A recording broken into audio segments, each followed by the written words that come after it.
माझ्या हाताखाली काढू.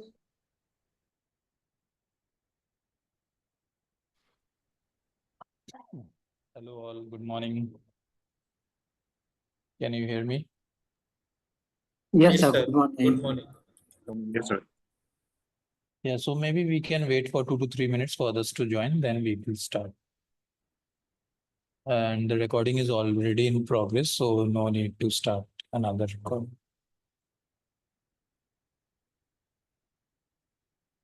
I guess there is some issue with previous recording. Means like after 1.5 hours, it was not working. That was when I was listening. Okay, so maybe we can raise the concern with the Zoom team. Let's see what they have to say. The once you started na introduction section, and when you were explaining the RSI from where we have to copy paste. After that, it was not working. Means like of 30 minutes or 20-25 minutes recording. Means like I have faced this issue. I don't know anyone else has faced or not, but I have faced while listening. So the same problem is with everybody. Some part of recording is missing at the end.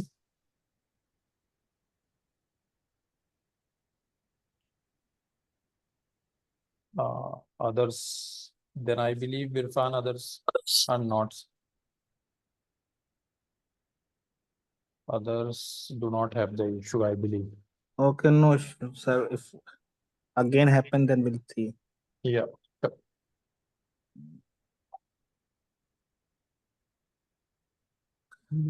It will be very helpful, sir, if you repeat down means like quick. While we all others are we are waiting like quick introduction part, which you have explained it.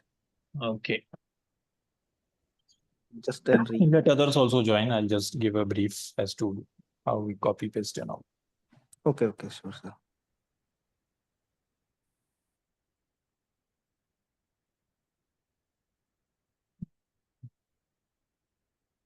Let me share my screen. Just let me know once you are able to see it. You can see the screen, right? Right, sir.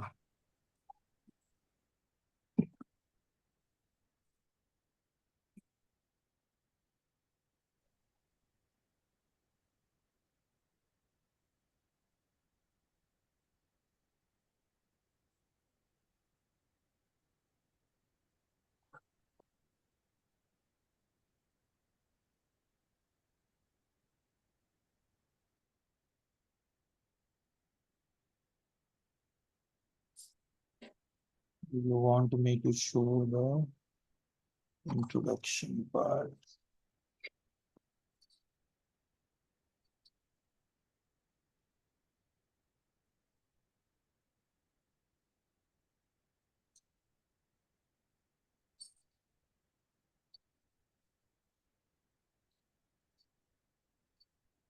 Okay, so it's 11:35 now, so let's start.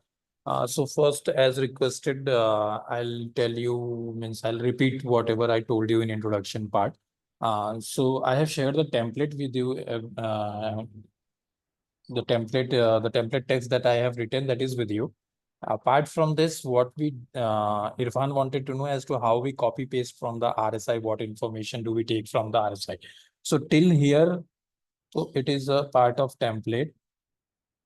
This template might be more elaborative, but this is the template part you will get when you are writing the aggregate reports. You will have this, just you will have to put the this bracket text. You have to modify only.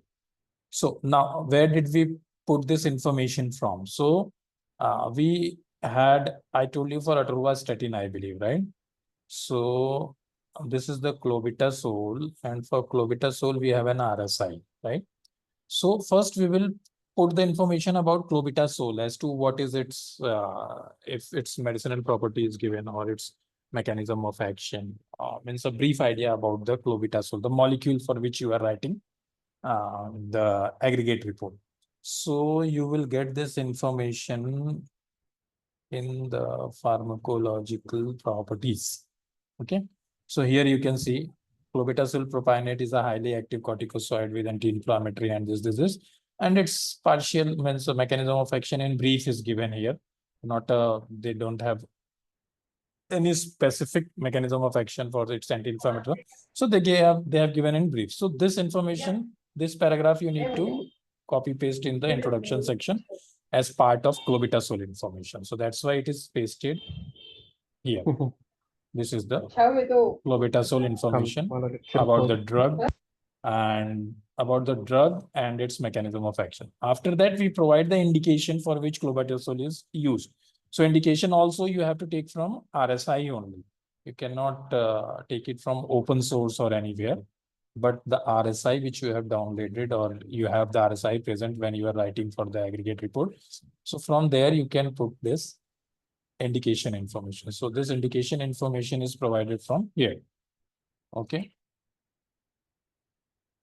So I wrote in the same manner the indication for which clobetasol, this. Then you can give, some clients say to give common adverse reaction. Most of them don't say, but that's why I told you, so that it could be known to you that we also provide the common adverse reaction. So this is also from the RSI. So all in all, the introduction section is from the RSI. So for common common adverse reactions, you can go to the post-marketing sections. They would have been given common adverse reaction, undesirable effects, section 4.8. So here you can find the common adverse reactions. Only the common one, not the rare, very rare, uncommon, those no. Only the very common one which is provided, that you have to provide in brief. Because if you will provide everything, then it will become the RSI. The introduction section will become RSI. So we provide the common adverse reaction. And then the strength and formulation for clobetasol. So it is also present in RSI for which strength and formulation it is being used.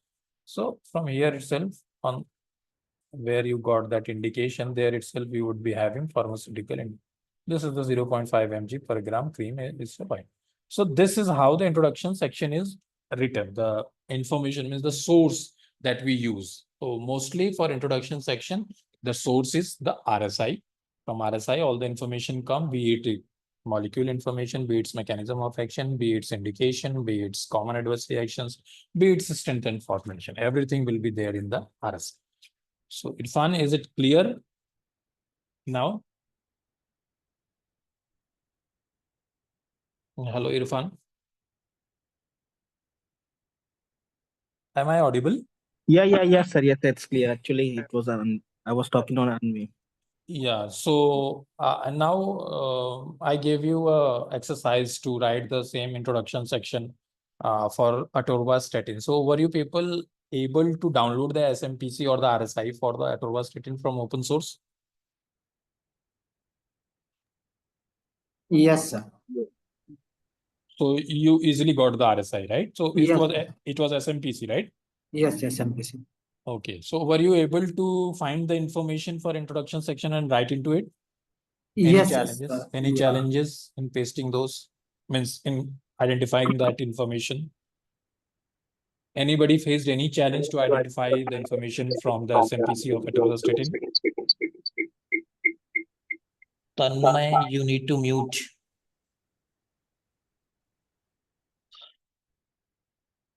So I believe nobody faced any challenge. So the introduction section is quite clear to everybody, and you know the source and how to pull information from the source. Am I correct? Yes, sir. So I have written that information. So Mhm. for atorvastatin, there are different, only the tablet formulation is there, but it is like 10, 20, 40 and 80 mg film coated Okay. tablet.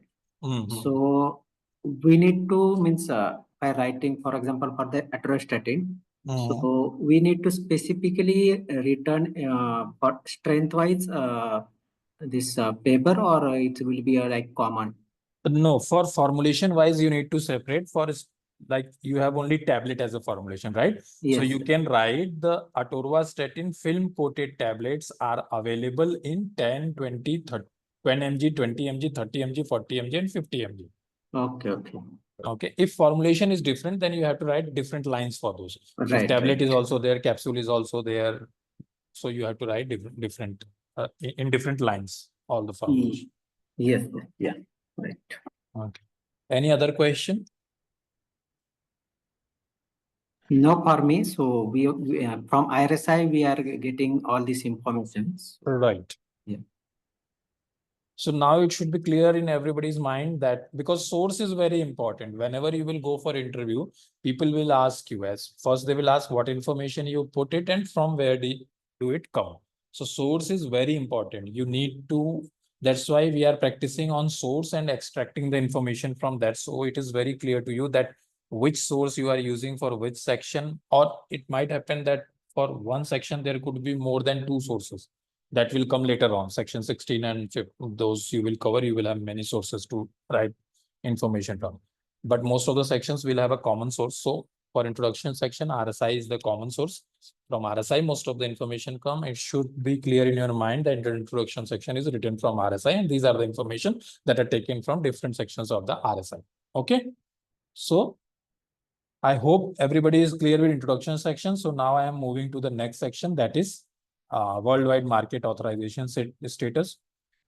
So for the time being, any other question for introduction section, then please put it up. Otherwise, we can move forward for worldwide market authorization status. So, Hello, which Amit sir. RSI to select, Amit? Yeah, tell me. Shahrukh, your question is not clear. Hello, can you hear me? Yeah, tell me. Yeah, I was wondering, so we are writing global PBRER, so we will take CD core RSI. Yeah, so when you are writing a global PBRER, most of the client use CDS only. But what happens, certain companies are there, pharma companies who don't have their CDS. Okay. But they don't prepare a CDS because they are either not in the marketing, means EMA marketing region or Europe region. So they don't prefer to prepare a CDS. Now, in this case, what happens? They have a core RSI list in the form of Excel. Okay. So there would be a major market for them. Like suppose if they are not in EMA, then they have suppose they have a Canadian region as a major market. So the RSI for the Canada, their core RSI will become means it would be mentioned in their core RSI list. So whatever is the core RSI mentioned for them, that core RSI we used for them. But 95% clients use CDS as their RSI. Okay, got it. Okay. So, sir, in CDS also the same sections were there, means like we have got every information in CDS. Yeah, it's like in SMPC, you have 4.4, 4.8. So there would be different sections, but name will be same: warning and precaution, undesirable effects, or post-marketing adverse experience. But there will be the sections, whatever sections you need, those sections will be present in CDS. The names, I mean, the section number might be different. Okay. But there will be all the sections like contraindications, like warning and precautions, like undesirable effects, use in a special population. All section will be there in CDS. So do they ask the section number also, from which section number you are picking those data? No, from section number not, but they will ask which section. Like, suppose if you are saying not for the introduction section, but when you will try to identify the risk, at that time, these sections become important as to where do you identify that this is important, identify risk, or this is important potential risk. That we will learn later on as we progress. So in introduction, they just want to know that which source we are using and what information you are taking. Like they will ask what information you put in introduction section. So you will say that PBRER report number, the guideline used for to write the PBRER. Then we take information from RSI, like what is the molecule being used for, means what is the molecule's properties, what is its mechanism of action, what is the indication that the molecule is getting to be used, what are the common adverse reactions reported, what is the strength and formulation of the molecule. So this type of information you have to answer. In this, if they want, they can ask like, how do you pick most common adverse reaction? So you can say, we go to the undesirable effect section, and whatever is listed there as most common in the paragraph, that only. We don't copy paste everything, but whatever is the most common adverse reaction, 2, 3, 4, 5, whatever is there, we will paste that, not everything. Okay. Anything else? No, sir, from where we will get that IBD for that?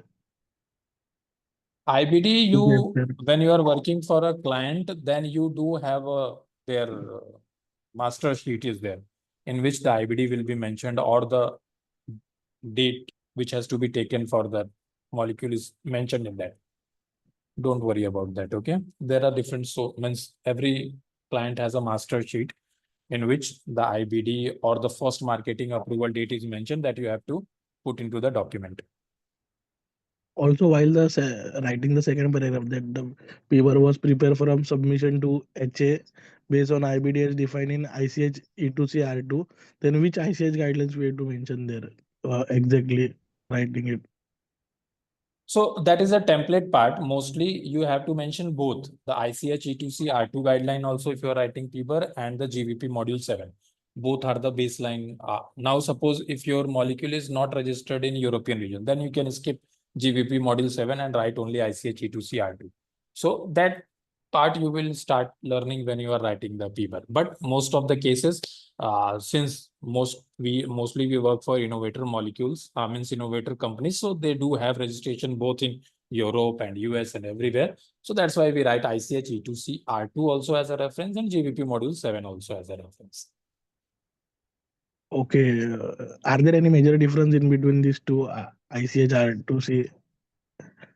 No, there is no such major difference, but widely accepted is GVP module 7, and ICH E2C means ICH E2C gives just an outline of the guideline, means outline as to how, and both of the guideline, any guideline, in fact, you say, any guideline will just give you an outline as to what information they are expecting in this section. Now it depends on the MAH. They can write more elaboratively that section, or they can give just what information is required for that. So those eventually we will learn as we are progressing. So this is only the introduction section right now. So don't worry about guidelines are only for your reference, that you need to keep this information in this section. And it depends on the MAH as to how elaboratively they want to present that information in that section. Okay, fine. You won't find major difference between ICH E2C R2, and because ICH E2C R2 is the master guideline based on which every module, every guideline is developed. So don't worry about it. Okay. Okay.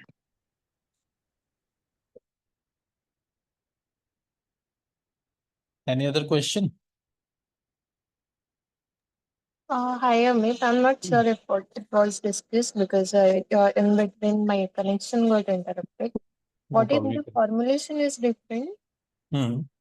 Yeah. So what happens? Suppose if a molecule is having 3 formulations, suppose tablet, capsule, and injectable also.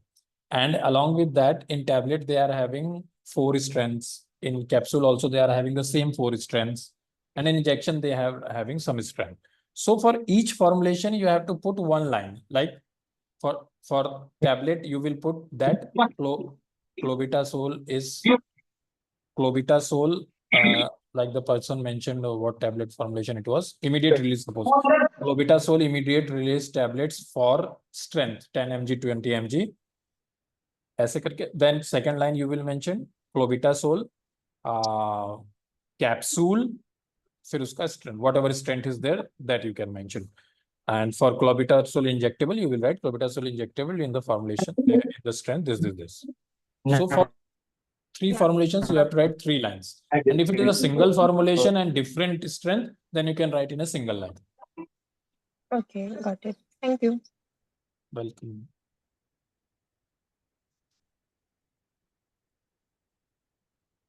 Shall we move forward?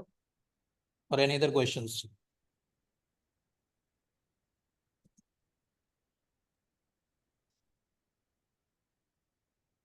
Okay, then I'll take it as no further questions on introduction section, and we'll move on to worldwide marketing approval status.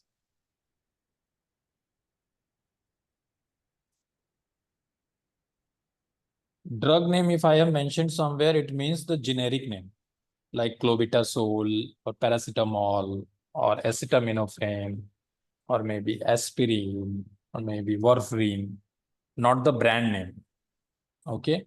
For brand name, we just mentioned in the introduction section that this is the brand name for and also the generic name. Here onwards, the generic name will be used in the report. So here, like suppose if you are writing for clobetasol, then you will start with clobetasol.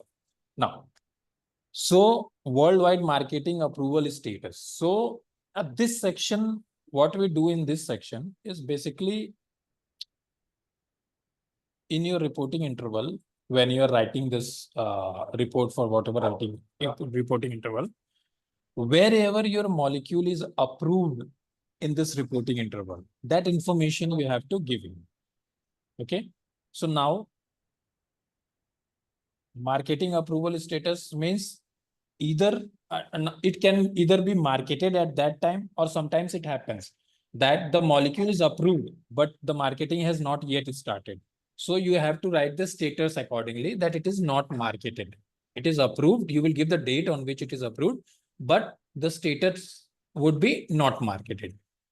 So don't confuse if you get a listing in which the approval date is provided, but the status is given as not marketed. So we do present both the information, whether it is marketed or not marketed, but if it is approved and effective during your reporting period, it has to go into this section. Okay. Did you get my point? Yeah. Hope you people are getting the points. Okay. Concepts. If there is any issue, then do let me know. Marketing approval, you understand that marketing approval means the countries in which our marketing status is approved, be it marketed or not marketed, no issue with that. But if it is approved for marketing, then it will come into this section. And now let's talk about what will be the source of information, from where we will get this information, right? So what happens in the initial means last training, I told you about the data requests. We send data requests for line listings, for marketing approval status, for clinical trials. All this, for all these, we do send a data request. Okay. So for this worldwide marketing approval status, what do you think? Which department would be responsible for this marketing approval status? Which department would have all this information? RA department. Correct. So RA department, we need to send a data request to the RA department, and they will let us know as to what are the countries in which we are currently approved. Okay. So once we receive the information from the RA team, we populate the information here. So how do we write? So like clobetasol, the template will follow. Only the bold ones you have to apply here. Means you have to modify them, the bold ones. So what happens? clobetasol, you will write clobetasol is authorized for marketing in the number of countries. Suppose if there are 10 countries in which it is approved. So you will write in 10 countries. Okay. Did you get my point? You have to write the number that it is approved in 10 countries. Okay. Okay. I should write, I think. Can only. When I'll share this, then don't confuse that what happened. So you will write that clobetasol. This is example, okay? I'm showing the example.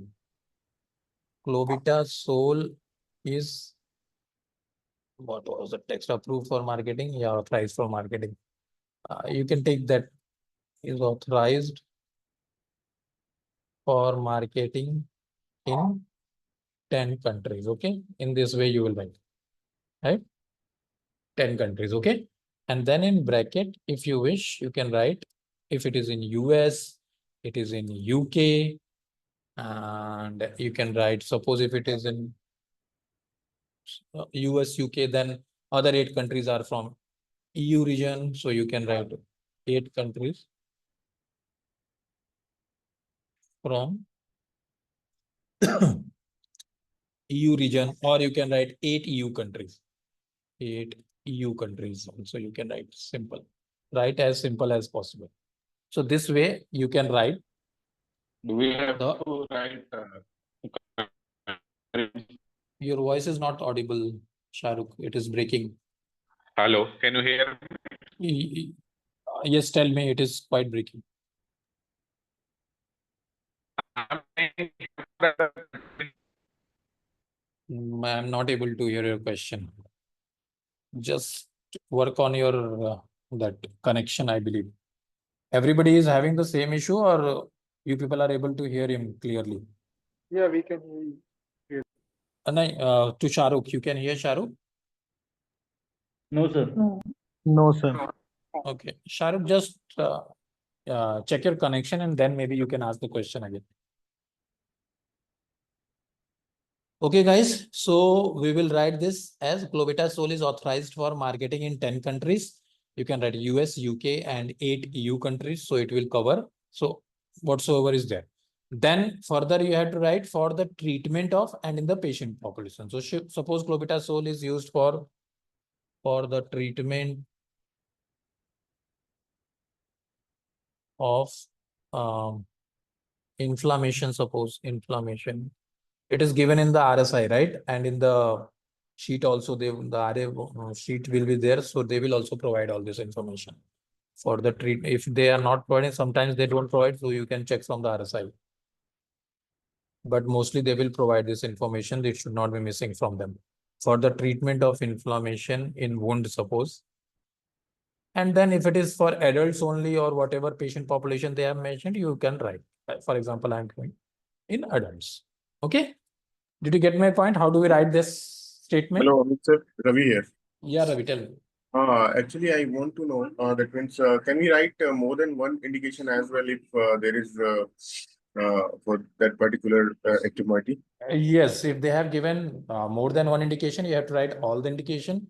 If they have given more than one patient population, you have to write more than one person. And all the that means patient population we can mention. Yes, all the patient population also you have to mention, saying respectively, means in order and say respectively at the end. Okay. Okay. Mm-hmm. Yeah. So moving forward, we will write this and then we have to provide the IBD that we have mentioned earlier. See, the first marketing authorization was granted to the company on date, whatever IBD is there, and in which country the IBD was, means in which country is what first approved. Like you will write, the first marketing authorization was granted to the company on 1st January 2024 in, suppose if it is in the EU region, then you will write in EU, or if it is UK, you can write UK, if it is US, Canada, whatever country it was first approved, that will be mentioned here. The date on which it was approved in that country and the country name. IBD. Am I clear? Guys, am I clear? Yes, sir. Sir, I'm confused about Yeah, tell me. the company here. Company is, by company you mean the client for which you are writing. Okay. Okay, suppose if you are writing the report for Pfizer, then it will be in the introduction section, you will say Pfizer. First, you will mention Pfizer, and herein after it will be said that it will be referred to as company. So whenever you say company in the report, it means Pfizer. But Did you get my point? IBD could be different for could be different. It is not, See what happens now when you are writing the aggregate. Don't confuse with the generic molecules. Okay? So when you are writing the aggregate for innovator molecules, so suppose if I am having some innovator COVID-19 vaccine for AstraZeneca, I am writing this report. So COVID-19 is first approved by AstraZeneca only, right? So it will become the IBD. It will definitely means it will automatically become the IBD because it is the innovator molecule first innovated by AstraZeneca, and it was first approved by got approval by AstraZeneca into European region. So that will be the IBD for that. Now, suppose if you are not a innovator company, you are a generic company, okay? So definitely you won't be having the IBD. At that case, in that case, you will write here, you will not mention as IBD. You will mention as first approval date for that company. That suppose COVID was approved first time by AstraZeneca, but you are writing the report for the COVID vaccine of Pfizer, suppose. So for Pfizer, you will write Pfizer first approval date, not the IBD. It will not be considered as IBD then. Did you get my point? Yes. No. Okay. So IBD. So we can first approve it. Do we need to mention here like that? Yeah. If you are not the IBD owner, then you can mention the company's first approval date. Yes. Okay. Okay then. So moving forward, what happens that you have this paragraph you understood as to how to write. Now, what we do that for every paper, there are certain appendices. Almost 7 to 8 appendices are attached. Appendices means additional listings that are attached to the paper report. So for the section 2, worldwide marketing approval status, it is a huge number of countries, 30, 50, 100. So we cannot include those countries into the main report. Otherwise, report will become bulky and everything. So that's why we provide appendix. So mostly appendix 6 is there. Numbering might differ, but I have put here for your reference. Mostly it is appendix 6 only. So appendix 6, we will write that whatever appendix we are attaching for this section, we will write that appendix 6 provided information regarding the current registration status, marketing status, including information regarding indication, formulation, and strength approved by each country as recorded in the corporate regulatory database. So from the regulatory, whatever information you get, you will append that as appendix 6. Now, see how the appendix 6 will look like. Just you should have an idea of. I'll just give you an example for your reference so that you can understand. So we will insert a table with the 7 will be there. Just for example, I'm letting you know. Huh? So what will be there in the first section? It will be mostly country / region, you can see. Second section will be trade name if it is there, then dosage form, strength,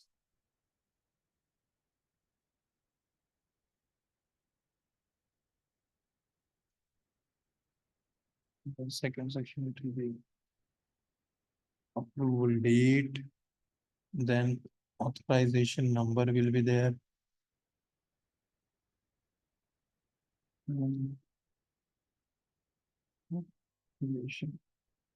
Status will be there and indication. So suppose this is the heading that you will get. Mostly these are the headings. Some might have more headings also, but this is mostly that is being widely used. So it is sufficient to give you the information. So like suppose first country is United States, in which it is your clobetasol is approved. Now clobetasol is there, so it might have some trade name, like suppose Cloba. Just for example, I'm saying, okay, don't consider it. Then what will be dosage format? So suppose tablet, and you looked for atorvastatin, so it was tablet, and then it has some 10 mg, 20 mg, 30 mg, whatever strength is there, and suppose 40 mg is the last. We will write this. Now approval date. So when it was approved, this formulation, this is strength when it was approved. So suppose 1st January 2024. Authorization number, so there will be NDA number for it. So some NDA number will be there, NDA 23216. This all information will come from the regulatory team, okay? And suppose it is marketed, so we will write marketed, and then indication as we mentioned above, that inflammation. Wound healing. So this is how the appendix 6 will look like, and this is how you will get the information from RAT. Any question here?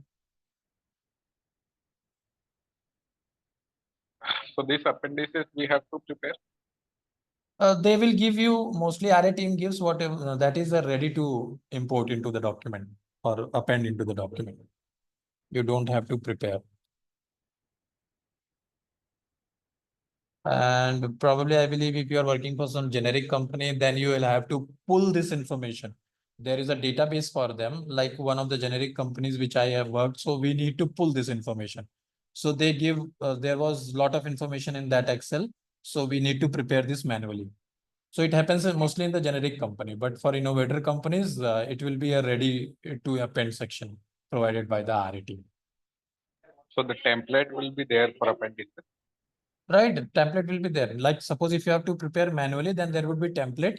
So those field only you have to populate. And if it is ready to append, then template will be with the RA team. They will give you the ready to append format. Okay. Did you guys get this section, worldwide marketing approval status? How we write this section? Any doubt in this section? Sir, for USA, you have mentioned it language. So likewise, for other 9 countries, we need to mention below columns, right? Right.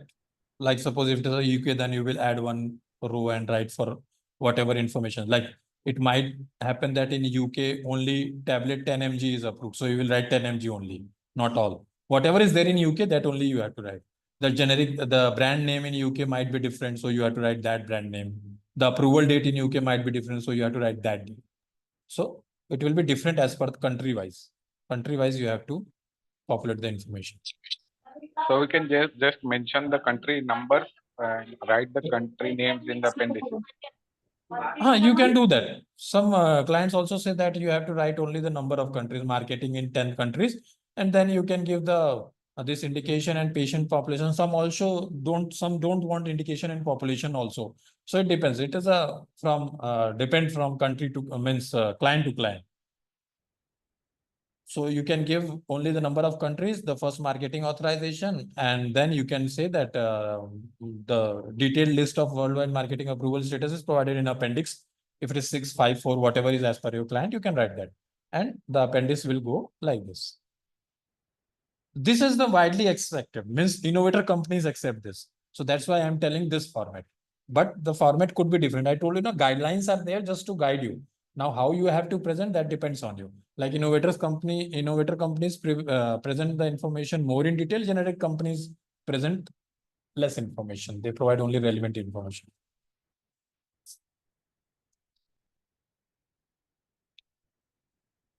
But whatever template I'm providing you, that is the standard one. If you will say this, everybody will accept. Okay, fine. Any other questions on this part, people? Yeah, hi, sir. Yeah, tell me. Okay, so first we need to mail to regulatory authority to provide this data. Or Right. there is any format to mail them, or format, mail and everything you will get when you are working for that. Okay. The mail is fine. The mail language will be same.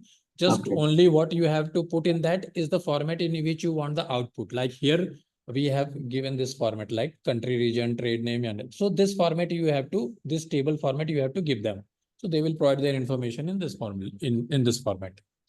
This is the Okay. only means set format that you will have to provide in which you have to append the document. Rest mail body will be same, like this is to request you for information regarding the worldwide marketing approval status for the molecule, means for clobetasol in the reporting period 1st January 2023 to 31st December 2024. This is the standard mail format, that mail body that you will provide, but format you will provide as what is to be appended into the appendix. So for this section, I told you this. So this will be the format that you will be giving them, the heading and then a blank row below, which they need to fill.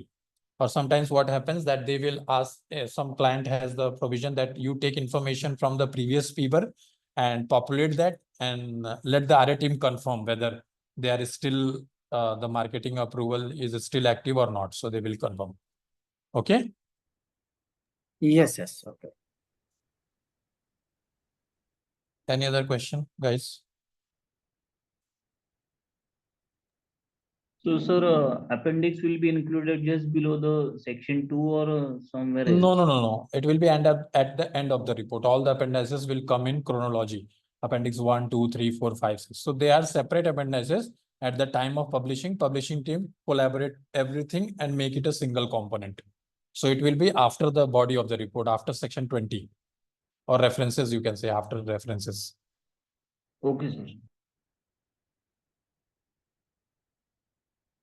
Anything else, guys?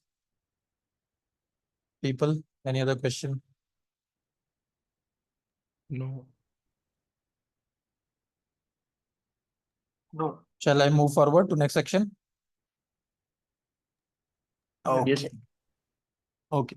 So we'll move to section 3. Actions taken in the reporting period for safety reasons.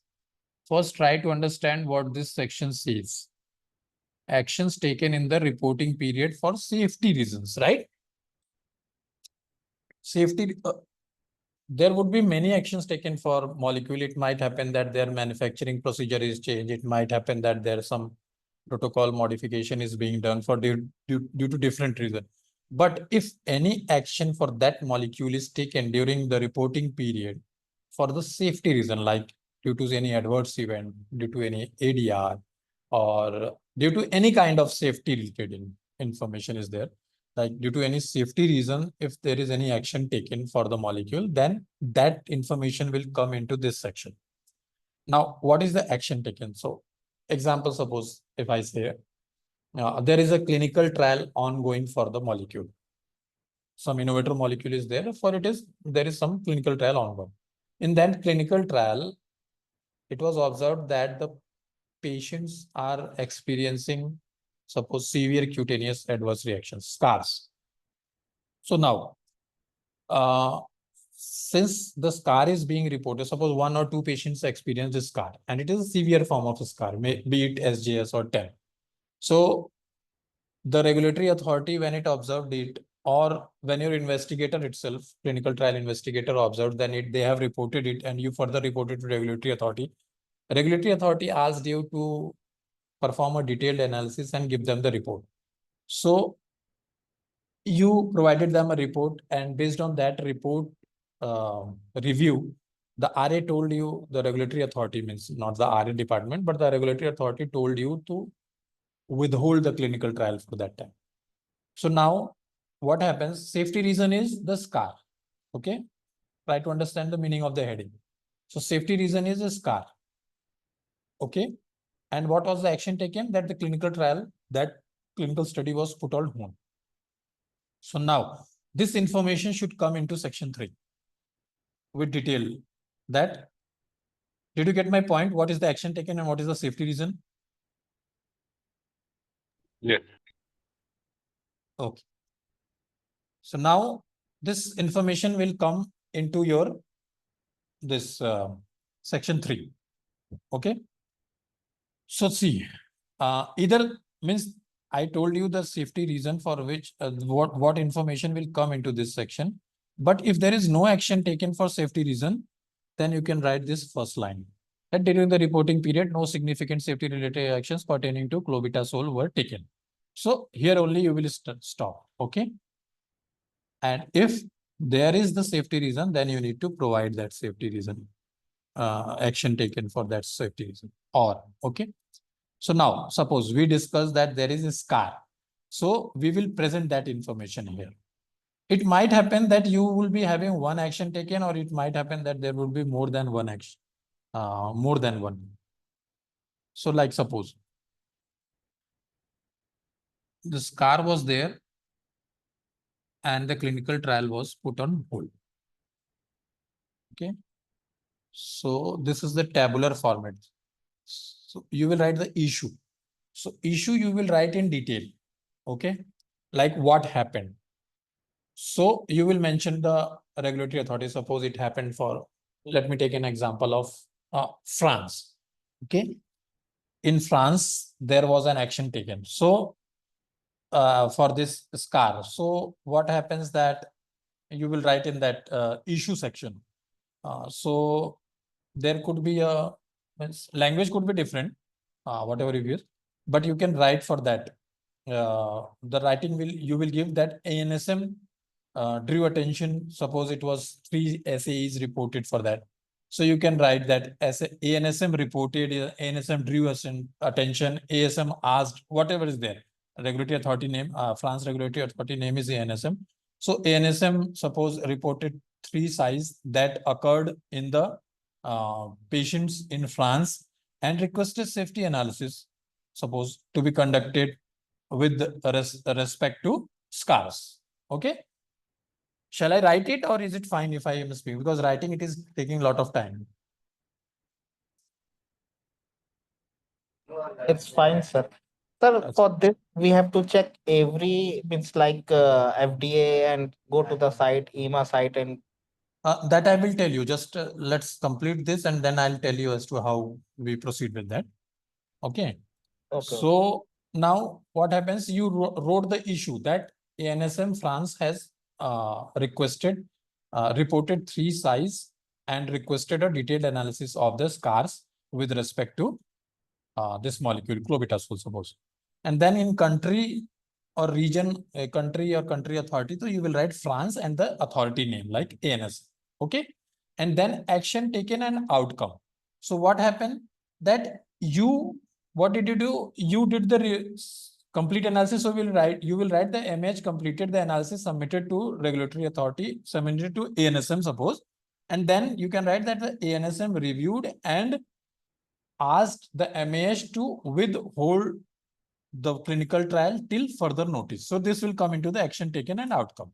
And then you will write the date. What date? When the regulatory authority asked you to stop the clinical trial. The date, the dated letter. What happens? The regulatory authority sends any communication only by letters. Okay. So whatever date is mentioned on that letter, that date will come here, that this action was taken on this date. Did you get my point? How do we write this table? Source, I'll let you know how to identify the source. Where will you get the source? But did you get the point as to how do we write this section? What comes into the section? Any confusion, people? No, So, sir, I have a question here. So, if one clinical trial was on hold for 2-3 times, we will put all those information in this table, right? During the reporting period, you have to Right. see if the clinical trial was put on hold. Suppose if it is a 2-year reporting period, in the first year, first month, it was put on hold and then it started again. So you have to mention that it was put on hold this date and the trials were restarted. In another row, you will write the same, the hold was the hold was withdrawn and the clinical trial started. On which date? That date you will mention. Okay. Then again, if it is a hold for that same issue or whatever, then you will write another row and you will write the same thing in another row. Yes, got it. Thank you, sir. Okay, welcome. Hello, Amit. Yeah. If the molecule is not part of a clinical trial, like it is the post-marketing, then what will be the action taken by RA team? Yeah, so that I'll come just now. This is the clinical trial part that I told you. Okay, this is one of the examples of action taken. Now, post-marketing, we will come. Okay. Any doubt till here? The date here, issue identified. Nikhil, your voice is very low. Hello, sir. What Yeah, should yeah. be the date here? Whether it is Date, issue is. yeah, date is the when the action was recommended that you should take this action. Like in this case, the regulatory authority would have written a letter to the MAH. So the date written on that letter, that date will come here. Okay? Yes, yes. So, with for multiple issues, we need to mention different dates. So, do we need to add from and to for action taken from this date to this date? No, The no, action no. was- Only the date on which action was taken, that is sufficient. Whether it is withhold or whether it is restarted, only one date is required. The date on which that action was taken. There will be different rows for each action. Oh.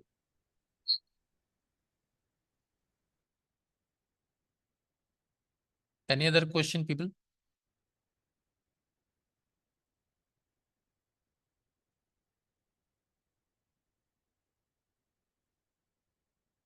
Shall I move forward? Yes, sir. Yes. Okay. So this was one of the examples of the action taken. Now what happens? Suppose if you are an innovator molecule, means your molecule is innovated by you only. You means the MH for which you are working. So what happens? Whatever action would be taken, it would be communicated to the MAH. So you will be having a database.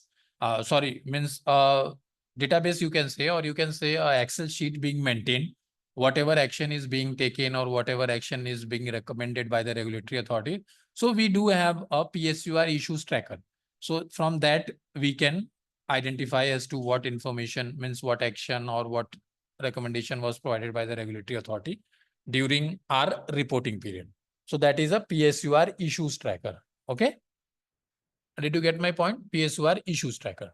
Okay. So that issue tracker will be available to us, or we have to request it? No, that tracker will be available to you because that is the part of safety only. This section is for safety. So PV people means safety people have the access to that and they only maintain this PSUR issues tracker. So you will have access to that. Okay. Whatever information is coming there, that will be in your PSUR issues tracker. That is being communicated to you through regulatory authority. So that is one part. From PSUR issues tracker, you can find if there is any action taken for reporting period for safety reasons. Now, what happens? Sometimes what happens that the people are there who are the generic molecule owners, or there are certain life cycle products, you can say, which you are not the innovator. And there are many, not only innovator, but there are many MH for that molecule. So in that case, what happens that there might be, suppose, let's take an example of warfarin. What happens that warfarin is being marketed by many companies in, suppose, European region or any region for that. So what happens? Suppose warfarin is being marketed by Pfizer also, and warfarin is being marketed by Novartis. Now, there was some issue identified by Pfizer people related to warfarin. So what did they do? They reported that issue to the regulatory authority, and then regulatory authority asked them to give a detailed analysis. Suppose you are Novartis, you are not Pfizer, okay?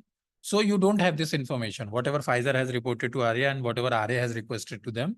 Further, whatever will happen, ARIA will communicate to every MAH who is having the MAH for that warfarin. But for the time being, since it is started, so what happens that Pfizer got some information, they reported to regulatory authority, and then regulatory authority asked them to conduct a safety analysis. So they have given their safety analysis based on which RA told them that, okay, so this issue you need to, means this you have to make a risk and change your RSI for this. Okay. So now what happens that by this time, when your reporting period is ending, after that they have provided this information, and then how would you know, being a Novartis person, how would you know as to what happened with warfarin there? So for that, what happens? We do a search of different websites, different regulatory authority websites. Okay, like in this case, if I say, we will do a search for EMA website, we will do a search for US FDA website. So you can open Google and you will have access to all these things from your client when you are doing this. So you'll go to European Medicines Agency website. Now suppose if you want to search about warfarin, so you will write warfarin, search it. You will get a CYP protein information is there on date of authorization, and then 18 July there was some information on this. So you will click as to what information is there for CYP protein. And now you will see they have given how it is used, how does this is not your information, not required. EPAR summary not required. Product information not required. If there is any safety thing reported here, then you can go and update that in your safety information section.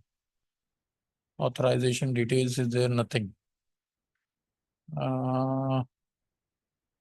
There is nothing that is related to CYP protein, so no need to take this information from here. Let's search some new molecule. Can you mention any new molecule name? Anybody who is working currently on new molecules? Any new molecule name? People would. I'm sorry? Tiragolumab. Spell you, can you spell it? TIRAGO. Tiragolumab. Okay. Tiragolumab.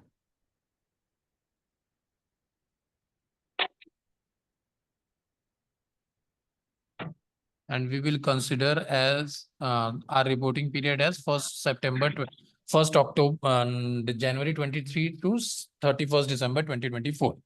Okay. See, the information is there for this. How can we minimize this? Can we remove this?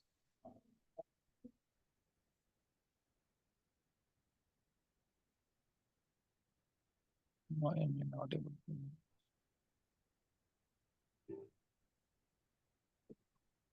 Okay. See, EMA decision on the granting of product specific waiver for this is not a safety issue. You need to read all these things if there is any safety issue. Pediatric investigation plan, nothing. No. No issue reported for it.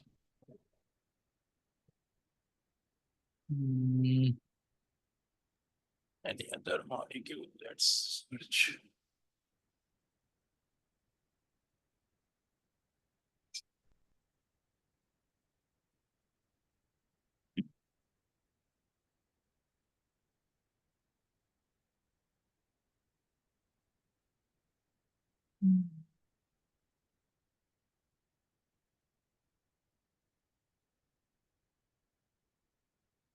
Net is too slow.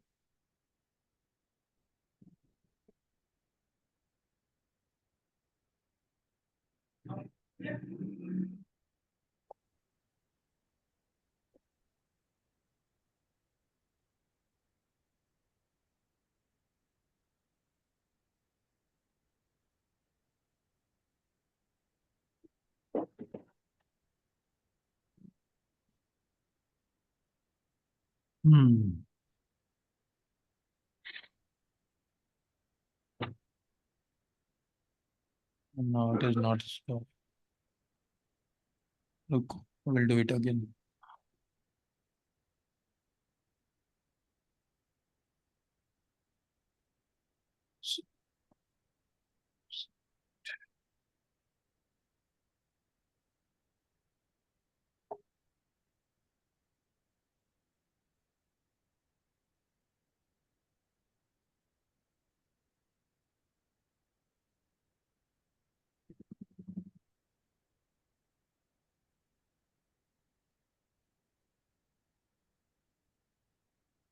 Some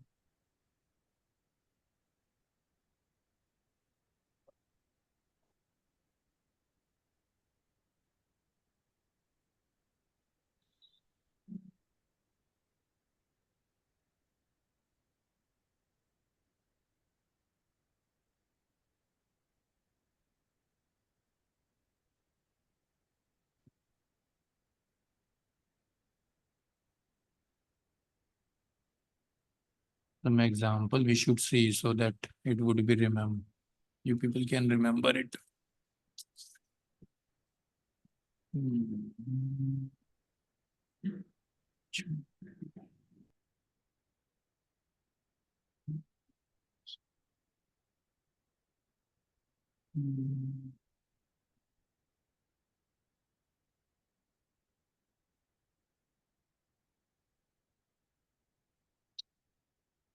Not find again.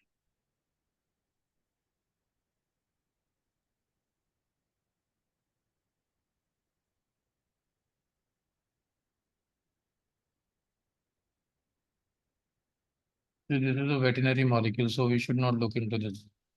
We have to look into a human molecule.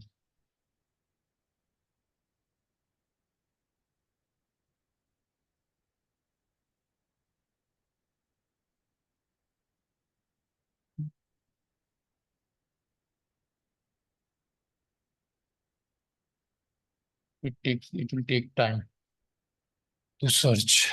Suppose if there is any issue reported here, then we write the same issue from here into the action taken for safety reasons, so that it in the name of that sponsor. Like suppose if some issue is reported for a molecule being marketed by Pfizer and you are writing the report for Novartis. So you will write the suppose warfarin is there and Warfa is its brand name. So you will write Warfa, warfarin in bracket, then marketed by Pfizer. Then you will write whatever was the issue reported here on the site. The same you can copy paste there. No need to modify. So it will be identified that there is this molecule being manufactured and marketed by Pfizer is having this issue that was reported to the EMA. Did you get me a point? How do we search? The same way you will search US FDA, TG Australia, everything you will search like this only. Okay. Guys, any question? Since I was not able to show you that. But is there any limit, means like how many regulatory authorities we have to search? Most of the top regulatory authorities like EMA, MHRA, US FDA, then this TG Australia, Canada, there is no limit. They will ask you to search as many as you can. So mostly we search for the top ones. Okay. And this section is during reporting interval, na sir? Yeah, during the reporting interval, whatever information is there during the reporting interval, that only you need to present. Hello. Yeah, tell me. Yeah. This is for the investigational product or the already Your voice is marketed very product? low. Your voice is very low. Is it audible? Hello. Yeah, tell me. Yeah, it is for the investigational product or the already marketed product. Actually, I have a question. Right, in the PV, we have a business partner collaboration. Okay. Right. Or sometimes we have received the cases from the regulatory authority as well, EV or Right. so can the regulatory authority also provide that information to respective image? For example, as you provided the information like the Pfizer molecule have a issue and the same Right. molecule is already marketed by the Novartis, okay, Okay. or ignited. So Pfizer can provide this information to Novartis or else the particularly regulatory authority can provide all this information to Novartis. Is there any way of information? So what happens? Suppose if Pfizer is not your business partner, if it is a business partner, then it will definitely inform you. Okay, being a business partner obligation. But if it is not your business partner and there is some issue with the molecule which is being marketed by other companies also in the same region, then it is the responsibility of the region's regulatory authority. Like suppose if Pfizer's suppose Apixaben has some issue safety related issue, and their this SMPC was to be changed. Now what will happen? EMA will cascade this information to all the MH who is there, that Pfizer has done so and so analysis, and they have been proposed to change their RSI. So kindly you people also provide your safety analysis and change the RSI accordingly. This is how regulatory authority will communicate to all the MH of that molecule. Now MH responsibility is there that if RA is telling them to modify the RSI, they will perform their analysis. Suppose if they don't find the cases relevant to change the RSI or to make that event as a risk. So what will happen? They will say that as per our analysis, it is not being confirmed. However, since RA is reported, so we are changing our RSI. If RA is asking to change the RSI, then you are bound to change the RSI or change the wording or include that event as a risk. But you need to perform your analysis and see. Did you get my point? That if something is happening with the molecule by one MH, then that information will be cascaded to all the MH by the RA, the regulatory authority of that region. Okay, got it. Thank you. But it is not Pfizer's responsibility to communicate. If it is your business partner, then it is obligated to tell you. But if it is not your business partner, then it will come to you through RA. Okay, got it. Thank you. Okay. Any other question? Let's search with this product and the drug. I just pinged one. So what is the information that you found?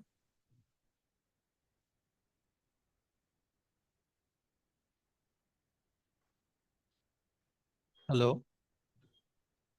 Hello. He is saying that search with this product. So he is saying the product name. So there is some decision on December 2022 on the acceptance of modification of something is there. So I thought. Give me the product name. Yeah, I just pinged in the chat box. IME TE. IME.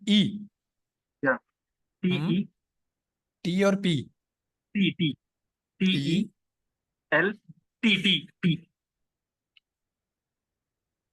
TE. Yeah. TE. L. Okay. Imetelsat, right?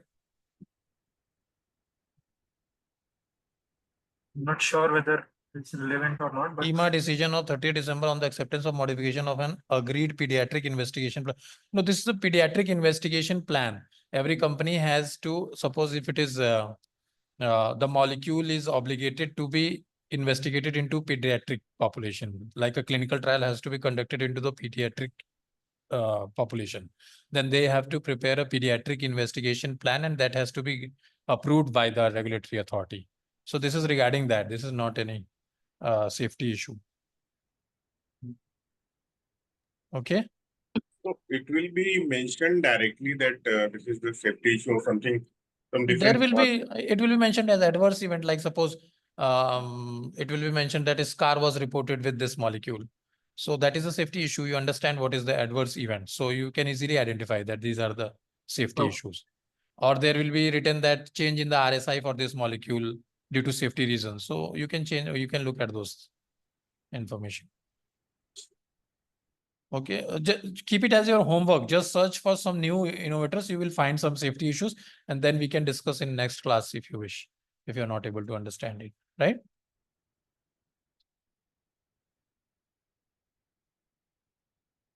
Any other question, guys?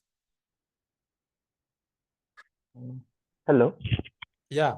Yeah, my question is like the second section, like worldwide marketing approval status. This information is provided by the regulatory department.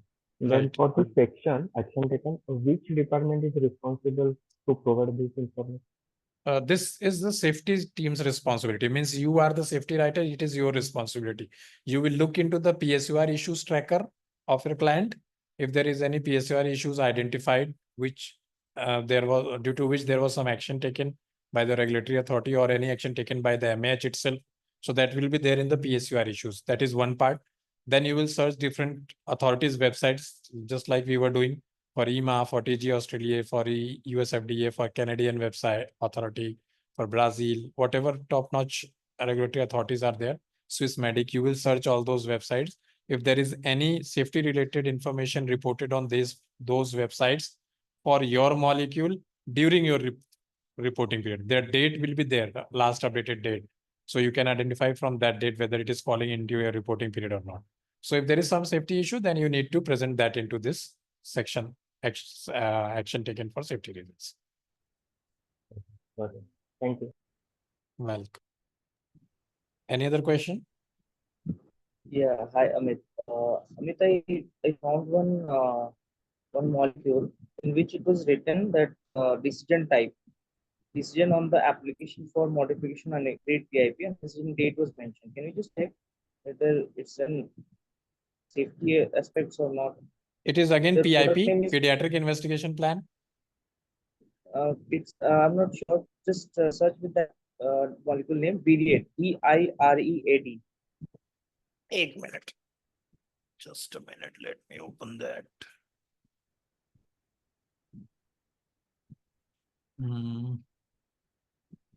BIREAD. B for boy. V for Volvo. V I I R R EAD. E. AD. We read, First right? one. Yeah, we read. Yeah, it's for HIV. This pediatric investigation plan. Yes, yes. No, this is the pediatric investigation plan. That means this molecule is being going to be investigated in pediatric population. Like there will be a clinical trial on pediatric population. So whatever indication they are being investigating, that will come into this.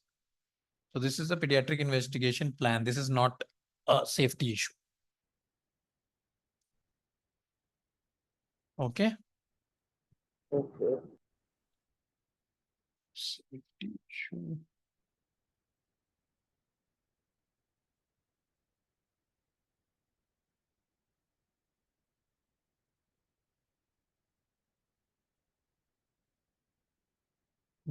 There is no safety issue.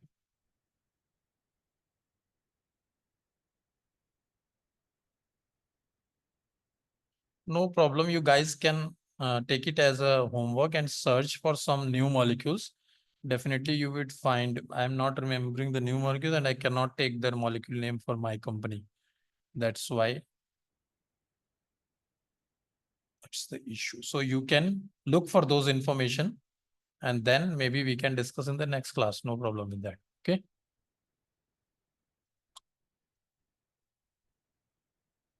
Any other question on this section 3?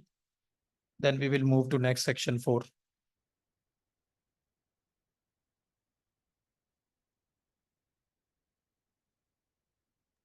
People? No question. Any question? No question, sir. So I think then we should move to next section, changes to the reference safety information. Okay. So let's come to this section.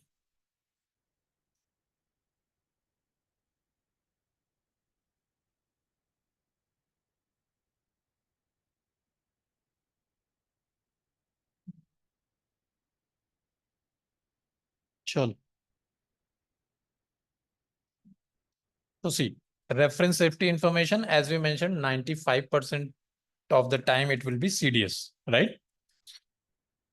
So what happens? What CDS version or date you will take as an RSI for that molecule? What happens that suppose your reporting period is 1st January 2023 to 31st December 2023, right? So now on 1st January 2023, that is the start date of your reporting period. On 1st January 2023, whatever RSI version is effective, that will be taken as your RSI for this report. Did you get my point? The RSI which was effective on the starting date of your reporting period, in this case, 1st January 2023. So that RSI will be your RSI for this report. See, it is mentioned here, the reference safety information in effect at the beginning of the reporting interval was जो भी रहेगा, that we will provide information here. Did you get my point? Yes. Guys? Okay. Yes, not after So that. No. At the time when your reporting period starts, at that time, whatever RSI is effective, that will be your RSI used in this report. Okay? So now, what happens? Sometimes it will happen that during your reporting period, the RSI is changed or updated. Okay? Like suppose at the start of the reporting period, CDS version 5 was effective. Now what happened? There was some safety issue or whatever. There could be changes in the RSI due to safety reason also, or due to some administrative reason also. It doesn't necessarily happen every time that there will be safety reason only, then RSI will be changed. There would be some administrative reasons also, like template change or whatever thing. So that could be a reason for RSI update. So now what happens at the start of the reporting interval, that 1st January 2023, the CDS version 5 was effective at that time. So that RSI became your RSI for this report. Now, by the June of 2023, there was some updates in the RSI and CDS version 6 became effective. So that information you have to provide in this section 4 if there is any change in the RSI during your reporting period. Okay. So how you will write? You will write that the reference safety information RSI in effect at the beginning of the reporting interval was CDS version 5. Effective date means when it became effective. Suppose it became effective on 1st January 2022 or 30th June 2022. Before your reporting period, it was effective. Okay. So that information you will write here. That the reference safety information in effect at the beginning of the reporting interval was CDS version 5, effective date 30th June 2022, for example. Now what happens?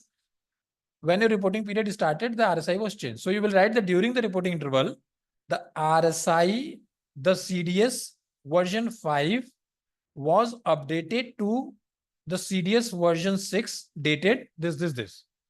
Then whatever changes are there, the changes from CDS version 5 to CDS version 6 are summarized below. So you will summarize them. Did you get whatever I told you till here? Any confusion? Please let me know. It should be safety related changes or any changes we can mention. No, if the RSI is updated till here, you have to mention that RSI is updated and this version was changed to this. Now, suppose if there is a safety related changes, then you have to mention those below. But if it is not safety related, then you can write a standard statement that the RSI was updated due to non-safety reason. Okay. So, sir, when it is getting decided that we have to update this section, that means during authoring or later part of that means this report writing.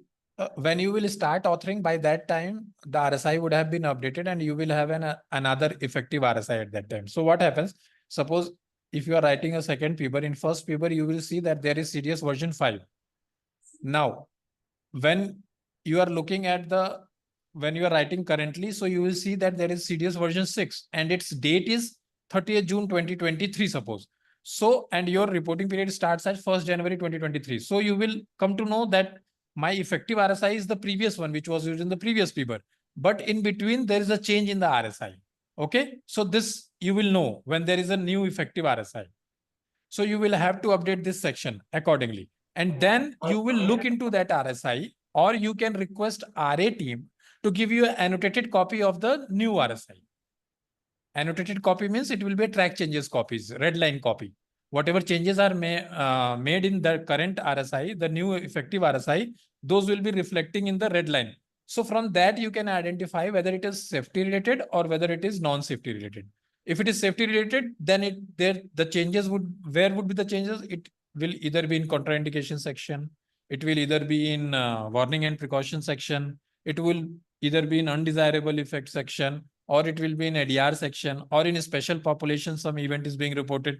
So if it is event related changes in these sections, then you will come to know that it is safety related, and that change you will have to reflect here. And if it is in something else, means some template was changed due to which the format was changed, there was no safety related issue, and due to some other issue not related to safety, then you can simply write a blanket statement here that the RSI was updated. However, the changes were not related to safety, or there were non-safety related updates made to the RSI. Simple. And if it is safety related, then you will write this statement that changes from this previous to say are summarized below, and then you will write, suppose warning and precaution section was updated. So you will put here warning and precaution, heading warning and precaution, and copy paste the whatever information is updated from the current, means the next updated RSI below that. Whatever information was pasted, just copy paste from the RSI. No need to write in your own words. Okay, did you get what So I'm it trying to means tell? we are updating the information of uh, that means last reporting period, you mean to say. Suppose if it is your subsequent PBRER, means like version 2, version 3, and if there is some changes in the RSI from the previous version, then you need to update here. Okay. Like suppose there. So what happened? How is the safety related changes? Suppose there was some, like we were discussing about is car. So suppose that is car was changed into risk for you, for your molecule. And then if it is changing into risk, then it will be a part of your RSI. So your RSI will be modified. So now what you will do, suppose severe cutaneous adverse reactions comes under warning and precautions in the current RSI that was updated during your reporting period. So what you will write, you will give a heading, means you will write this thing, that summary of significant safety related changes from CDS version 5 to version 6 is provided below. So first you will write enter change number 1 I mentioned. So you will write here warning and precaution, and then below that you will write severe cutaneous adverse reaction. It will be there in your RSI, and whatever information is there in RSI, you just need to copy paste here. From warning and precaution, then severe cutaneous adverse reaction will be listed as a risk there, and whatever information, like there would be scars including SJS and 10 have rarely been reported into patients treated with Karzati, means the molecule or whatever is there. So that you can present, just copy paste from the RSI, no need to give your own words. So that will show that, okay, this change has been made to the RSI. Exactly whatever there is in the RSI, that needs to be copy pasted here. No modification has to be done. Got it. Any other question? Yeah. Actually, as a section 1, we use the RSI as a reference for the introduction. So if suppose during the reporting period, there was a change in our RSI, like as you said that version 5 to version 6. Right. So for the introduction template, can we use both the RSI as a reference and update the information accordingly? No, Or the we have to use only RSI, current? the RSI which is in effect at the start of the reporting interval, that will only be used for any information in the reporting, in your report. But the RSI which is updated, whatever updates are whatever updates are done in that RSI, that will come in this section, section 4, not anywhere else. Okay, got it. Okay. Thank you. Hi, Amit. Yeah. So we are writing, we are starting to write this paper from DLP before 90 days before DLP, right? Yeah, that is the means you start work on this report. Okay, tell me. Yeah. So between those 90 days, after we write this section 4, and if there is any changes in RSI, then can we change it? No, section see, 4? you start writing 90 days before, but you have to include information till DLP, right? Yes. You will start. Suppose your DLP is 30th August 2024. You will start work 3 months prior to it. Means somewhere in May, you will start work on that. Okay, you will start collecting information, data and everything. But whatever information you will collect, that will be till DLP, means 30th August 2024. Did you get my point? So any which ways you will get that if it is, suppose the RSI is updated from, you are collecting data from May to August, means May you have started collecting the data, but the RSI got updated in July. So any which ways it is before your DLP. So you will have that information by July that your RSI is updated. Since Did it you is get my not point? since it is not finalized and approved, we can make changes. Right. You are just collecting data and doing preliminary work on the report before DLP, but you will finalize the report DLP plus 20-25 days. I told you, na, in that time you will finalize the report. And there is one more concept. Did you get till here? That you will be having the information whether it is being updated 1 month or 15 days prior to your DLP. So you will have that information, that your RSI. So you will definitely include that. But there is one more concept of late breaking that we will discuss, that is section 14 in the PBRER. So we will discuss. So some type of information comes into late breaking, means DLP plus 30 days. So that also needs to be included in the report into that section, late breaking section. So that we will discuss when we are discussing the late breaking information section. Okay. Any other question?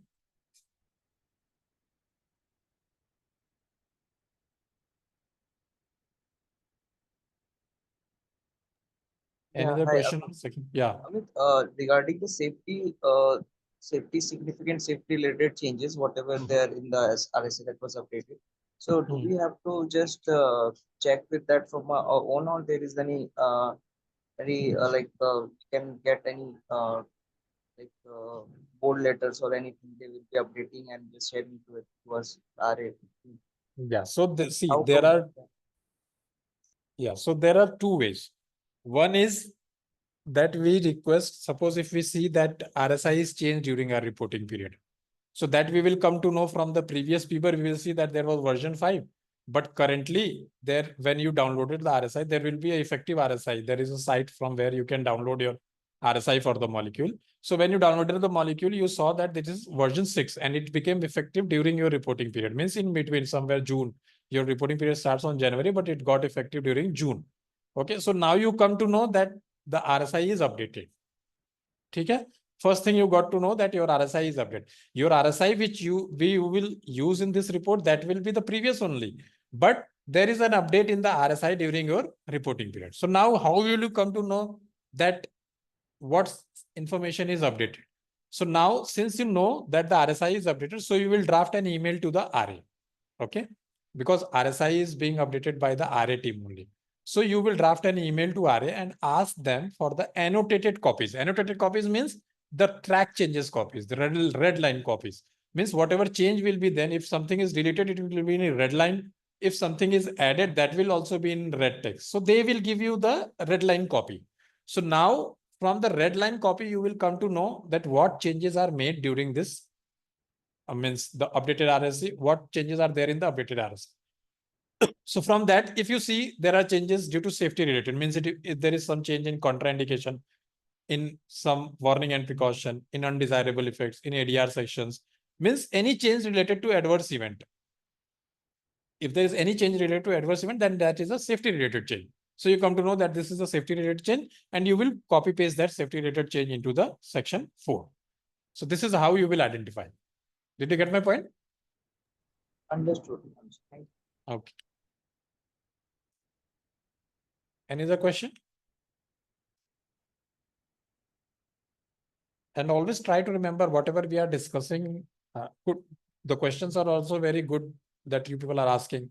So these are the things, these questions which I am answering, the same thing you need to remember, and means you can say keep on repeating it every time, because these are the questions which will be asked in interviews also, as to how this, that, whatever questions you are asking, those are relevant. Later on, when we will complete the report and everything, I will discuss some questions with you, which are mostly the part of the interview. But whatever we are discussing during our training sessions and so these are also part of the interview questions only. So whatever doubts you are having, the same thing will be asked in the interviews. So try to remember all these things. Keep repeating all these things. As in this section, whatever we discussed, what was that we discussed, what was the question that was raised, what was the answer given to that question. So try to remember all those things. So this will make you interview ready. Don't worry about it.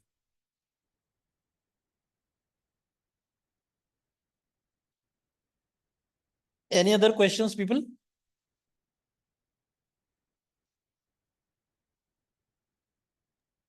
No. Okay. And then sometimes some client provide an appendix for this. If there are a lot of changes, they provide an appendix. They don't include into the report. And if there is nothing, then they will, if there are normal, then they will provide here itself, no appendix required. It is not necessary that an appendix is required for it. If there are huge changes, then an appendix is required instead of including them into the report. Okay. So for today, these were the 3 sections that I targeted to complete, and we have done with that. So if you have any questions, you can ask me. Otherwise, I'll give you one homework to complete. And then maybe we can conclude the call today.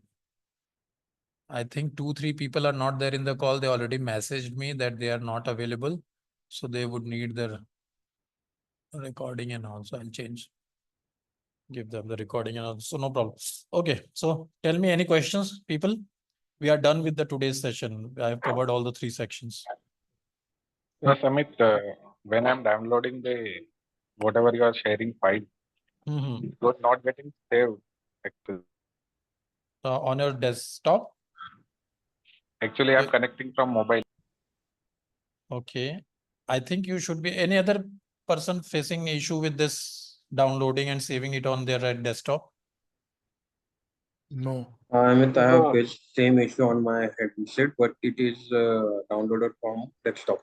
So I will suggest everyone to download it from desktop. Right. If you can download from desktop, then it would be easier and convenient. And today I'll share this template with you guys. Just a minute. Let me. No questions right now, right? Let me share this template now, because I'll have to close it and then share it. Hello, Amit sir. Yeah, tell me.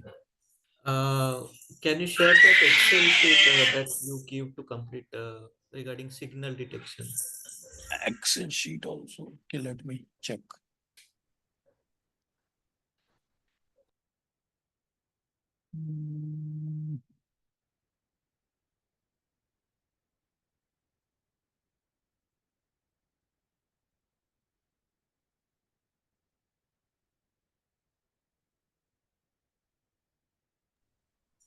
Amit sir, just one suggestion. Can we, for on Google Drive, we can create one folder and that you can share that link with batch one people.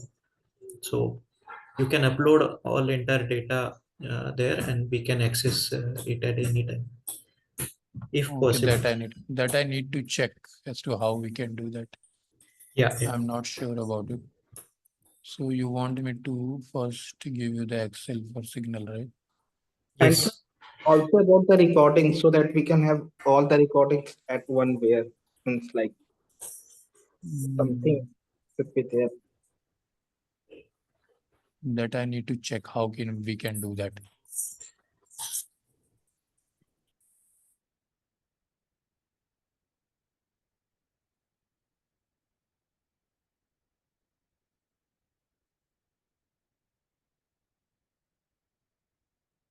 No, this is not the doc.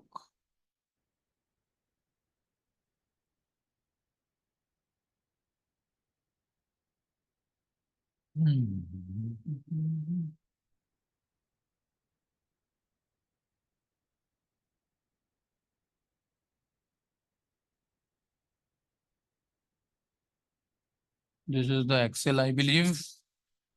And now what I need to share, the template for today's template. Where is it? This one.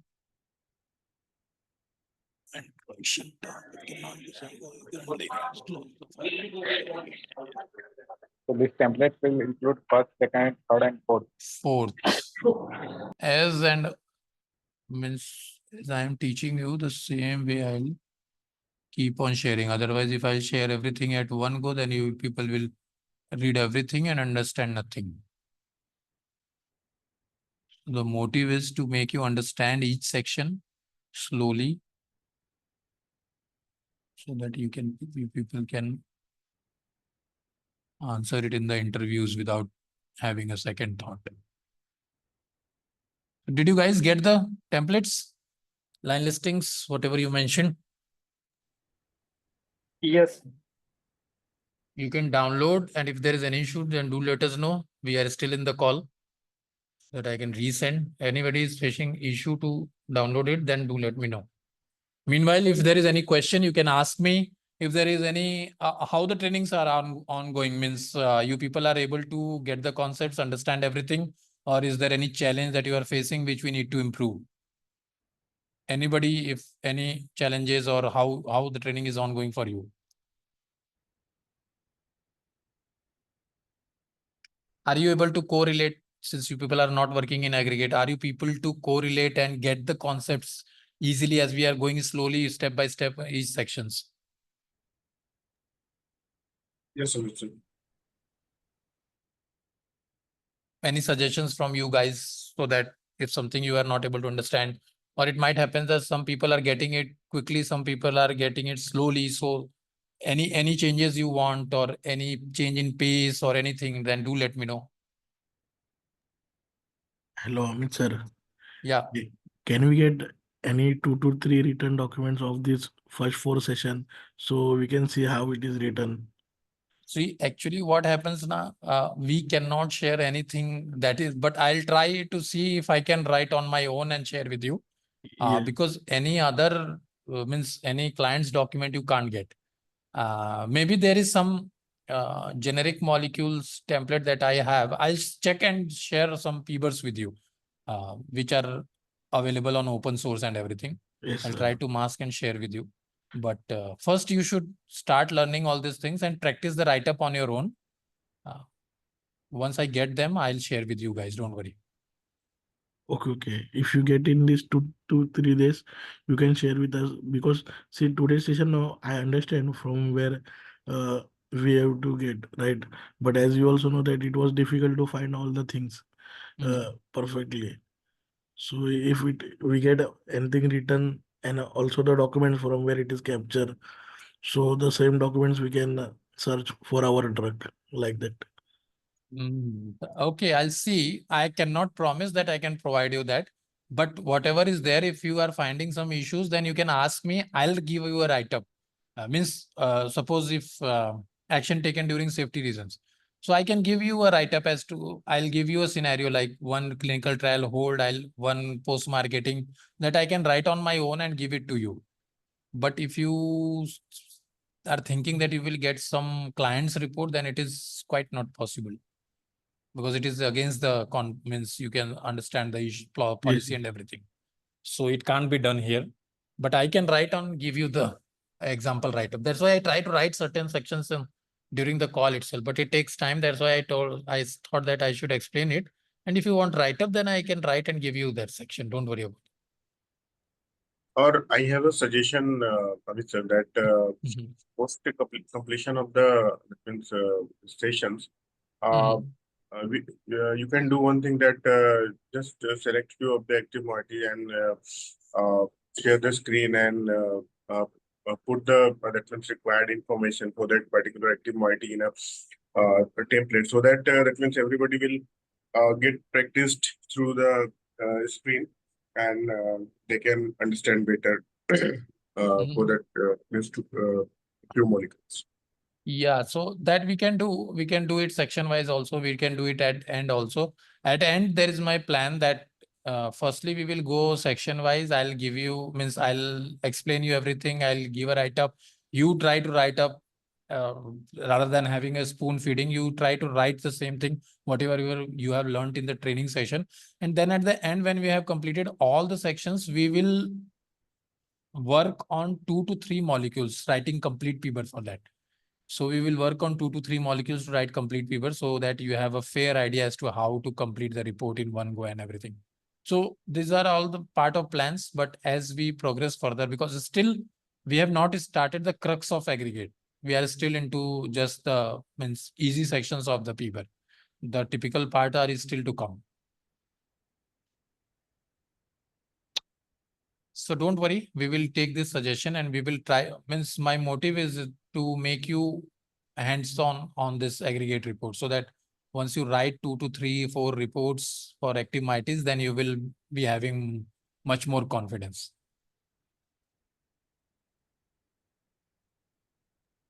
Yeah, Amit sir. Yeah. Till now we have read 4 sections, right? So is this Right. a standard? Is this a standard writing sections from where we can target while writing a PBR report, or every client is having some specific requirements while writing the PBR sections? No, Like- no, this is the standard. See what will happen. Every client will have template, but this is the standard template. This is the only this is the flow that is taken for write-up. So don't worry about this. This is the same standard template being used throughout the client. There might be certain information more that they are providing, but this is the standard template. This is enough for a paper writer to know. Okay.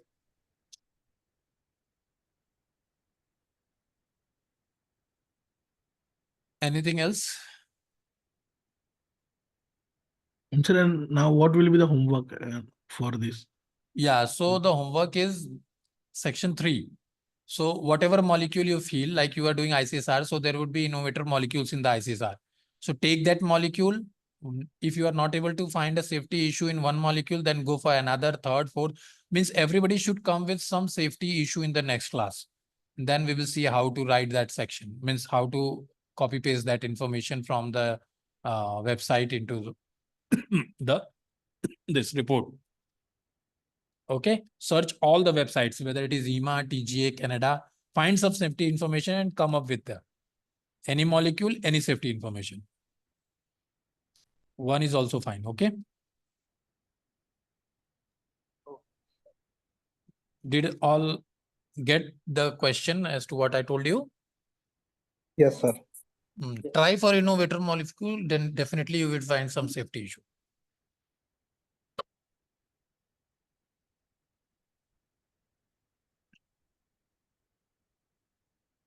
Any other questions? We still have 15 minutes. Sir, I have tried to write that introduction part. Can I share my screen and show that from where I have taken, and you can guide me? Yes, yes, definitely you can. Share your screen. I'll stop sharing. Yeah. You can share. Yes. Zoom it a bit. Visible, right? Zoom it a bit. Zoom it a bit more. Bit more.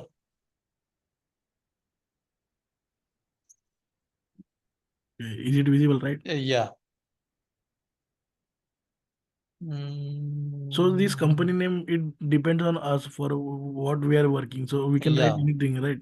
Right. The client for which you are working. Okay. And here also, what we have to write? The paper was prepared for submission to HA based on IBD as defined in ISO G2CR2 and the human guidelines. CK, it is fine. No, after module 7, you don't need to write ICH 2013. You have to write the date of module 7 when it became effective. Okay, not the ICH 2013.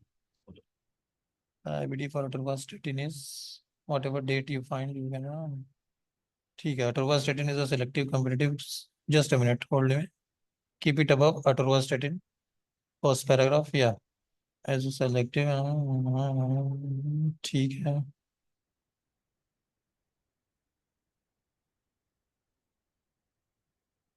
Now, why are you writing about triglycerides?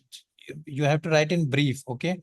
Just you wrote that atorvastatin is a selective this, then write its mechanism of action, that atorvastatin lowers plasma cholesterol. So beach wala that paragraph you can remove it. Yeah, no need to write about triglycerides. That's fine. Go down, go down, go down. Oh, hold on, hold on. No, this is also not required. This whole thing. Yeah, not required.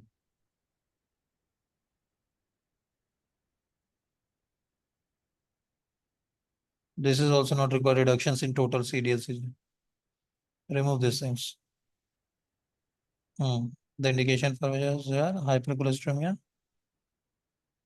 Oh, this much information not required.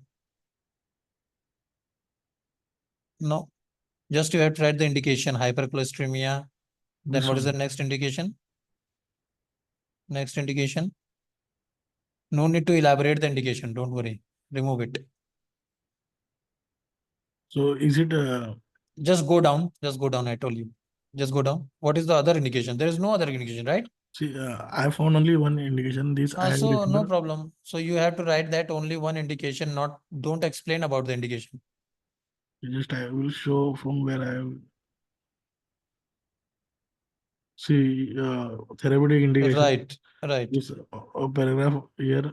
There are two So- indications: prevention of cardiovascular disease and hypercholesteremia. Okay, so I have to mention this one. And this one. Prevention of cardio. Yeah. Okay. Two bullet points. Yes, yes. Okay, got it. So I will change this later on. Remove this paragraph below hypercholesteremia and just write hypercholesteremia and prevention of Yes, yes. cardiovascular disease as two bullet points. Simple. Common Yeah. adverse reactions during the treatment are this. Fine. The strength and formulation for person 40 mg film coated tablet. Here Correct. I have to mention all, right? Means what all. I have downloaded Suppose for only 40 mg. There are many strengths, means 10, 20, 30 like that. so you have to write all the strength, not only one. Okay, okay. Fine. So I will write that. And also for see in this that adverse event, no, directly table is given, means No, don't go for table. see Section like that. 4.8 is there. Yeah. Yeah. So here you can find common adverse reactions are given. Means they are given like this common. So I have written all this. No, nothing. No separating column. need to write that. According to the following convention, common. If common adverse reactions are not given, you no need to write in the section. Okay.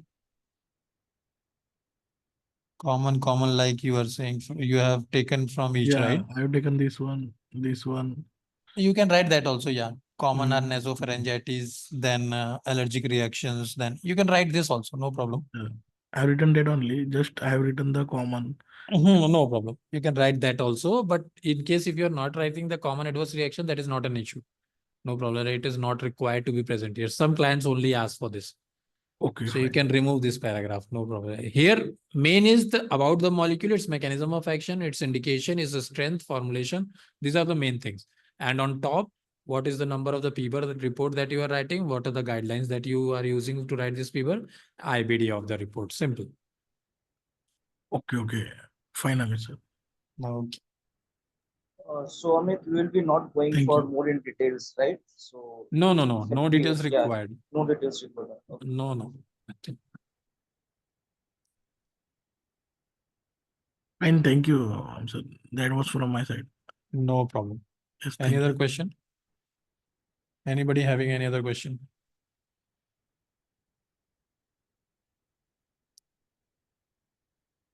Are the trainings fine? Since people didn't say anything about this, so I'll consider that everything is going fine, and you people are able to understand whatever I am trying to tell you. Yes, Amit. Okay. What is the homework, Amit? Can you please say it again? Yeah, homework is like you are working on ICSR right now correctly. So there would be some innovator molecules that you are databasing the cases. So those innovator molecules, what you have to do, you have to go to different regulatory authority websites like EMA, TGA, Canada, US, or you can say MHRA or Swissmedic. Go to these 6-7 regulatory authority websites and see if there is any safety related issue reported for that molecule. Try to search at least one safety issue for one molecule and come in the next class so that we can discuss at least how to take information from that into our report. So we have to write all the section? No need to write all the section. You can practice for yourself as to how you can write those sections, what would be the write-up, as I told you. In case if you have any doubt, we can discuss in the next class. But for section 3, you have to search the safety issue, if any safety issue is reported for any molecule on the regulatory authority websites. And say for section 4, is there any homework? No, for section 4, I am not giving any homework, but you can just, because what happens since you don't have access to the RSI,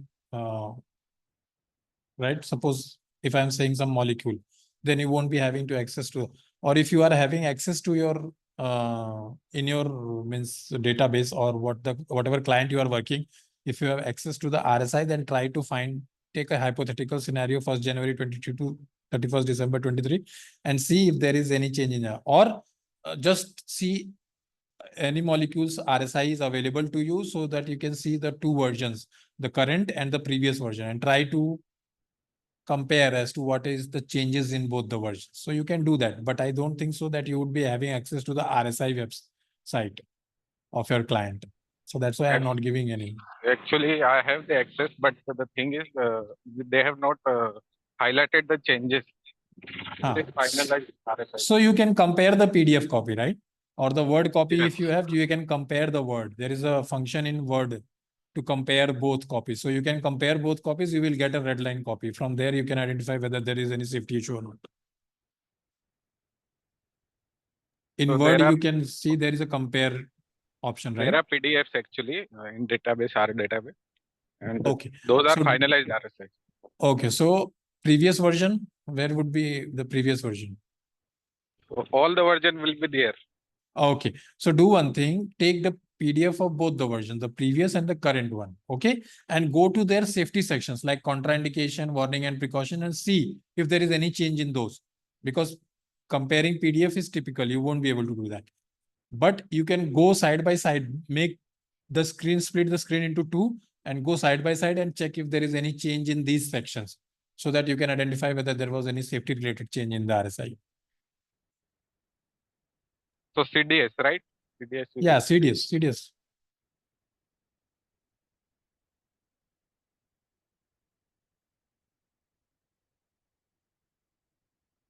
Any other questions? And those people who are having access, they can go and try 2 versions as to what was their change in the 2 versions in both the means in the current version. Is there any safety related change? So for your practice purposes, it would be good.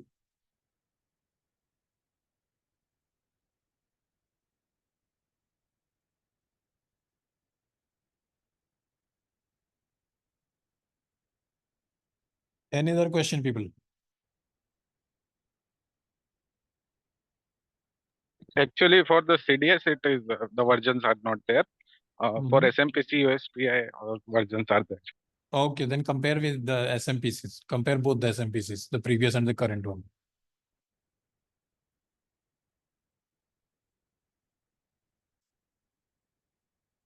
Any question, guys? No question. So shall we conclude today's call? And one more thing, like maybe next Sunday I would be traveling. So it might happen that next Sunday we don't have class.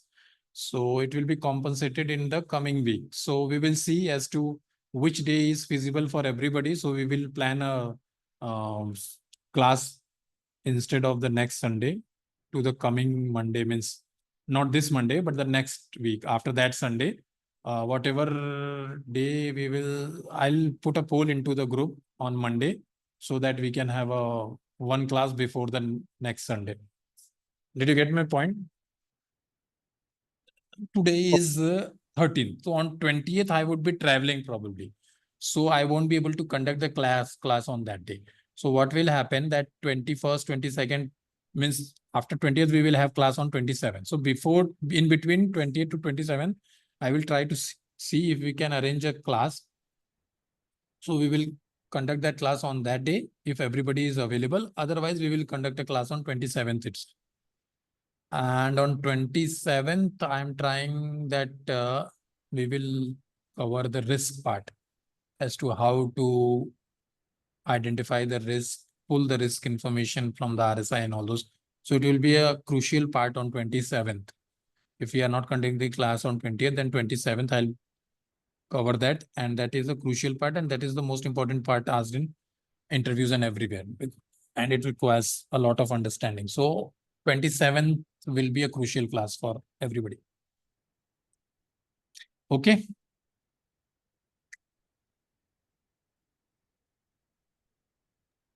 Okay, thank you. Welcome. So shall we conclude now if there are no any other questions? Yes. So, okay, then we will conclude the call. Most probably we will meet now on in the 21st to 27th week or on 27th. And meanwhile, once the recording is available, I'll share with you all by the evening today. So by that time, enjoy, keep practicing. And the more you practice, the more you are equipped with the aggregate writing. Okay, then. Bye-bye, everybody. Thank you very much. Bye, sir. Thank you. Thanks.